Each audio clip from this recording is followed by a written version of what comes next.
दोस्तों एक बार फिर से स्वागत है आपका प्रजापति न्यूज में। दोस्तों आप लोगों ने अपने बड़े बुजुर्गों से या फिर अपनी नर्सरी की टीचर से अक्सर सुना होगा कि बबल गम नहीं खाना चाहिए। अगर आपने गम को निगल लिया तो पेट के अंदर हमेशा हमेशा के लिए सड़ने लगेगा और हो सकता है पेट में रबड़ का पेड़ भी उग जाए। इस तरह की बातें सुनकर हम अक्सर डर जाते थे और काफी दिनों तक बबल गम नहीं खाते थे और हमें पूरा यकीन है कि इस तरह की चीज आप सभी के साथ कभी न कभी हुई होगी।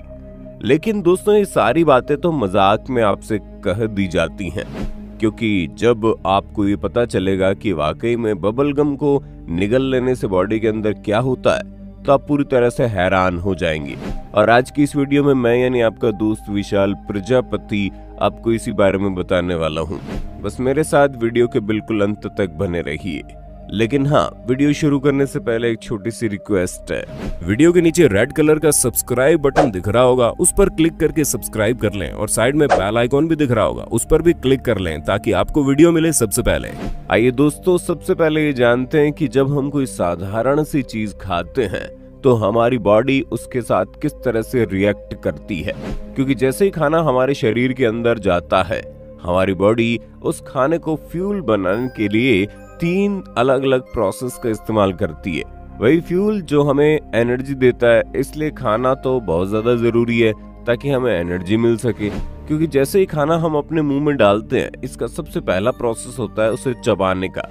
क्योंकि हम खाने को चबाकर छोटे छोटे टुकड़ों में कर देते हैं और उसके बाद हम उसे निगलते हैं। लेकिन क्या आपको मालूम है, जब हम खाने को चबा रहे होते हैं तो उस खाने के साथ हमारे मुंह की लार भी उसी में मिक्स हो जाती है, जिसके अंदर कुछ एंजाइम्स होते हैं जो खाने को डाइजेस्ट करने का काम हमारे मुंह के अंदर से ही शुरू कर देते हैं।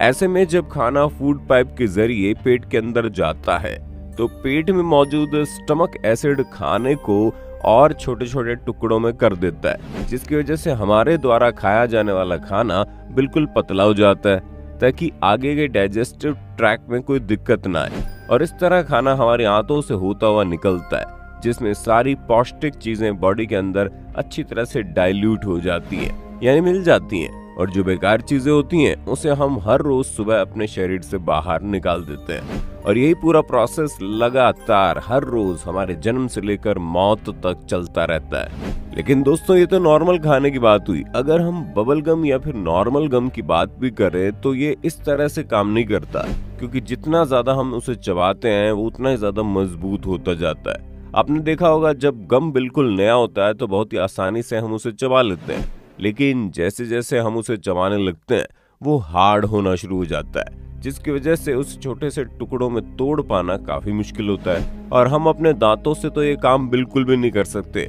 क्योंकि ये कोई खाना नहीं बल्कि गम है। अब आप सोच लीजिए, किसी चीज को शरीर के अंदर डाइजेस्ट करने का जब पहला प्रोसेस ही काम नहीं कर रहा तो आगे क्या होगा। वैसे जनाब, आपकी जानकारी के लिए बता दे कि ये जो गम हम खाते खाते स्टाइल मारते हैं ना, ये अभी का नहीं है, बल्कि बहुत ही सालों से हम इंसानों की जिंदगी में इसने दस्तक दे दी थी।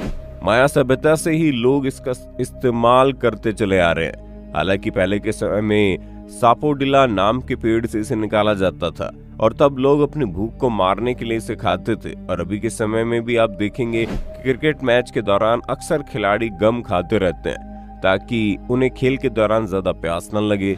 क्योंकि अगर वो दौड़ते दौड़ते लगातार पानी पीते रहेंगे तो उनके स्टेमिना में कमी आएगी और ऐसा ना हो, इसलिए गम का इस्तेमाल खिलाड़ी मैच के दौरान करते हैं। वैसे दोस्तों देखा जाए तो आज के समय में ज्यादातर गम नेचुरल और सिंथेटिक पॉलीमर से बनकर तैयार होते हैं, जिसका इस्तेमाल हर तरह के प्रोडक्ट में किया जाता है। फिर चाहे वो पेपर को चिपकाने वाला ग्लू हो या फिर फाइबर ऑप्टिक्स, यहाँ तक कि फ्यूल और पेपर से लेकर खेलकूद में इस्तेमाल किए जाने वाले इक्विपमेंट्स और यहाँ तक कि गोला बारूद में भी इस चीज का इस्तेमाल बहुत ही बड़ी संख्या में होता है।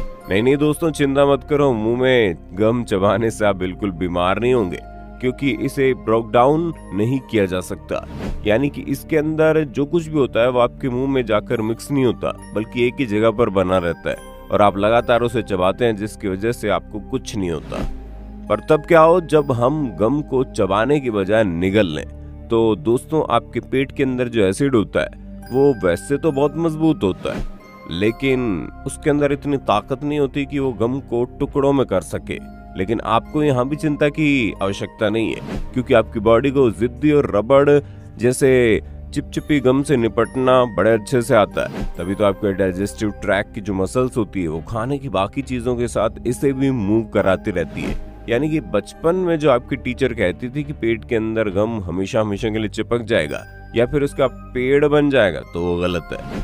आपकी बॉडी से ये बाकी चीजों के साथ फ्लो होता रहता है। लेकिन अब इसका मतलब ये नहीं है कि आप चबाने वाले गम को निगलना शुरू कर दें, क्योंकि आपकी बॉडी को इसे निकालने में बहुत मेहनत करनी पड़ती है। और बार बार अगर आपकी बॉडी इस तरह की मेहनत करेगी तो पहली बात तो ये आपके लिए बिल्कुल भी सही नहीं है। दूसरी चीज, गम धीरे धीरे आगे बढ़ने की वजह से बीच बीच में कहीं पर रुक जाता है, और जहाँ कहीं पर ये रुकता है अगर वहीं पर और ज्यादा गम इकट्ठा होने लग जाएगा तो हमारा पूरा डाइजेस्टिव ट्रैक ब्लॉक हो जाएगा, जिसके कारण हम जो कुछ भी खाएंगे वो ढंग से डाइजेस्ट नहीं हो पाएगा और ना ही शरीर से बाहर निकल पाएगा। और अगर ये चलता रहा तो कुछ ही समय में हमारी मौत भी हो सकती है। इसलिए अगर एक आध बार गलती से आपके पेट के अंदर गम चला जाता है तो घबराने वाली बात नहीं है, लेकिन अगर बार बार गलत जानबूझकर इसे आलस में थूकने के बजाय पेट के अंदर निगल रहे हो तो समझ लीजिए आपको आगे चलकर हॉस्पिटल में इमरजेंसी बेड बुक करवाना पड़ेगा। उम्मीद है आपको सब कुछ अच्छे से समझ में आ गया होगा। बाकी आपका वीडियो के बारे में क्या कहना है कमेंट में जरूर बताइए, और इसी तरह की वीडियोस को देखते रहने के लिए चैनल को सब्सक्राइब करना बिल्कुल ना भूलें। और हाँ, हम फिर मिलेंगे नए वीडियो में, तब तक के लिए जय हिंद जय भारत। दोस्तों, आपकी स्क्रीन पे 2 और वीडियोस दिख रही हैं, जिसे देखने के लिए आप इस स्क्रीन पर क्लिक करें। दोनों देखिएगा, बहुत अच्छी वीडियो बनी है।